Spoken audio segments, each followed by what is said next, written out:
Hello everyone. This is a nice video, a very interesting trail from a lovely team, Anna with her dog Koa. Koa is a blind dog. She's 1 year old. And this is a delayed start intensity trail.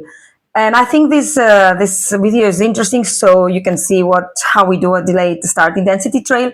Because sometimes I think a lot of people don't do this type of start, which is very important in the Kocher method because it's the transition between the intensity start and the Antarctica start. Okay, it's like this missing puzzle in the middle that helps the dog understand that even if there is no runner at the starting point teasing him or her, he will get the reward at the end. Okay, so it's important to use it. It's good for dogs with a very high drive that maybe will not do too well with intensity, or you have to be careful how you do the intensity.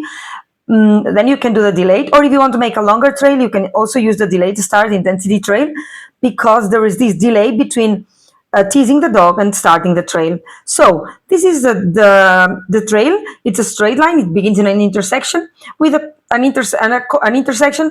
The trail goes to the right, and then the trail goes to the left. Okay, so it's not a very long trail. I think it's like 200 meters, but it's really interesting. Remember that she's blind, so she will have to work the situations. And I will show you now how we do the delayed, okay?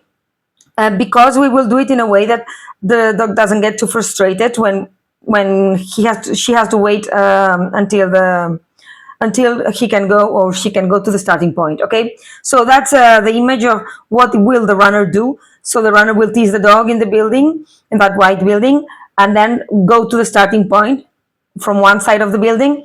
So and the dog will go to the starting point on the other side of the building. So the dog, when going to the starting point, the dog will need to find the scent article, and then in the scent inventory find the direction of the trail. Okay, so I think this can be very interesting for you to use. This is why I wanted to show it to you, and you can see in this image how we do it. Okay, so the teasing goes, the runner goes from one side of the building. The dog will go to the starting point through another side of the building. You see here, the runner goes that way. The dog has to wait here. Remember, in the delayed start intensity trail, the dog is not on the harness or anything yet. The dog just waits. Sorry, I was cleaning the lens of my camera. I don't have a very sophisticated phone.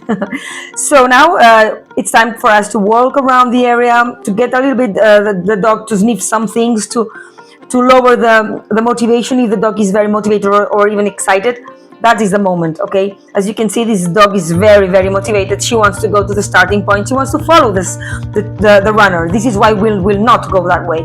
We will go on the other side of this building, so there is no trail here. So the dog is not following the trail already. Okay, that's the trick.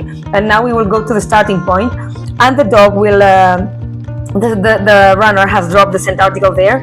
So we will go to the starting point. We will drop the conditioning which is not the harness in this case, it's something else on top of the scent article, as you will see. The dog, she knows already. She knows. She knows. Of course, she knows. She's an amazing dog. So that's the scent article. Okay. What she does is the handler drops a carabiner by the scent article, because since she's blind or almost blind. It's good that she hears the noise of the carabiner on the ground, so the dog understands this is the starting point. Also, she tells her to do the inventory circle. She says circle, so she knows what she's doing. She's very young and very motivated. As you can see, she was not paying much attention to the pee and everything in the inventory, but she was already understanding the direction of the trail. And you see now, when she starts, she just goes in the right direction. Okay, it's interesting now because the trail goes in between the she almost crashed with this with the bench, in between the buildings and the cars, so the scent remains quite stable there. Now we will go to an area with no building on the left, so it's an open area. You will see how she's starting to have some little problems here. Every time she changes the surface, she needs to pay attention where she puts her feet. Okay, she's very sure of herself, but still they need to be careful. And now I think now she's a little bit confused, and she will circle a little bit. Okay, she comes to me. The runner was Ernest, my partner, so she comes to me to discriminate. She makes this circle, and yeah, okay, and then she will go back to the trail. Yeah, correct. Remember, we need to let the dogs work. When dogs are very young, sometimes they need in open areas to understand the direction of the trail. This is why they circle. Now they stop the dog because the leash is a mess. The runner is also, sorry, the handler is not very experienced, so these things happen. They can happen to anyone. And we wait because there was a car coming, okay? So it's a good occasion to stop, to practice our stop. We train always the stop right from the very early stages of training for safety reasons. And now she will have no problem in this intersection. I thought she would have problems here, but no, she's very motivated, but also very focused. So no problem here. And now something interesting happens because she hears people talking, so she goes there. They had some dogs also, so she sniffs them, she discriminates them, and she comes back. Okay, this is exactly what she has to do, come back. And now you will see, you see that right moment when she catches the scent, the runner is there, but of course she doesn't see him, so she needs to go and make like this big circle around. Again, you will notice that the change of surface, there's these little plants causes some problem to her, like a barrier or something, but she's already getting into the scent cone and going to the runner. And that was a lovely exercise that I really enjoyed. It's great to see a blind dog working the scent. And then we run an intensity, of course, that we didn't record.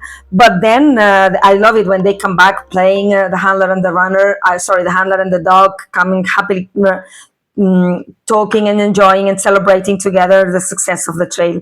This is something fantastic, and it's important that we never forget that the trail ends when we get back to the car. Okay, so even if we need to discuss some things about the trail or something, just first of all, just let the dog and the handler go back to the car, put the dog in the car, rest, give them something to eat or some treat and some water, and then you can go back to discuss, okay? Because sometimes we forget about this moment, and this moment creates something important, creates a good emotion in the dog, okay?